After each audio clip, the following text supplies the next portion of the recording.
Je m'appelle Benoît Voyer. Je ne m'en cache pas, je suis membre du Parti conservateur du Québec. Pour faire une histoire courte, je suis de centre-droit politique pour les raisons suivantes. Pour faire baisser le prix de l'essence et le coût du panier d'épicerie, pour qu'il y ait plus d'argent dans mes poches en baissant les taxes et les impôts, pour réduire la paperasse et la bureaucratie qui étouffent nos entreprises, nos agriculteurs et chacun de nous, et pour améliorer l'accès aux soins de santé en additionnant la contribution du privé sans frais pour le patient. Aussi parce que je souhaite qu'en tout temps, je puisse rester libre de mes choix lorsque j'achète une automobile ou que je fais mes emplettes. Et aussi parce qu'il y a 5 ans, Éric Duhaime, le chef du Parti conservateur du Québec, a dit vouloir que le PCQ cesse d'être un parti fédéraliste en faisant l'option du nationalisme.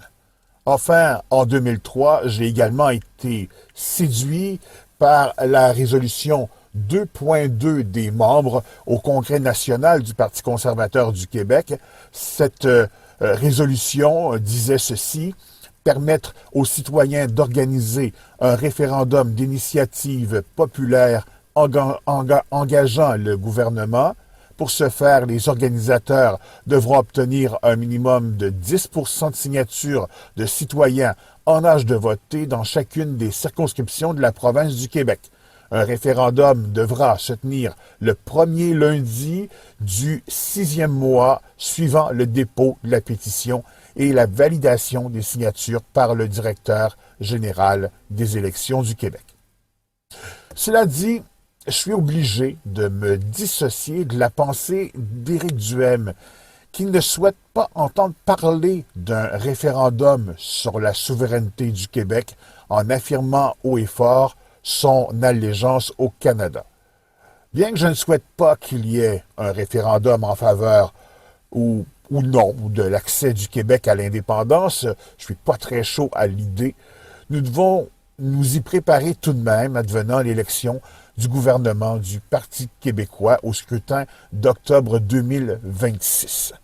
Selon les sondages, ce parti de souche socialiste et woke remporterait une majorité de sièges à l'Assemblée nationale. Lors du dernier référendum sur le sujet, l'Action démocratique du Québec, l'ADQ, dirigée par Mario Dumont, un parti politique de mouvance conservatrice, avait appuyé le camp du oui. L'ADQ souhaitait un vote favorable afin de renégocier une entente constitutionnelle avec le Canada. Le modèle proposé favorisait la pleine autonomie des provinces au sein d'une véritable confédération d'États membres.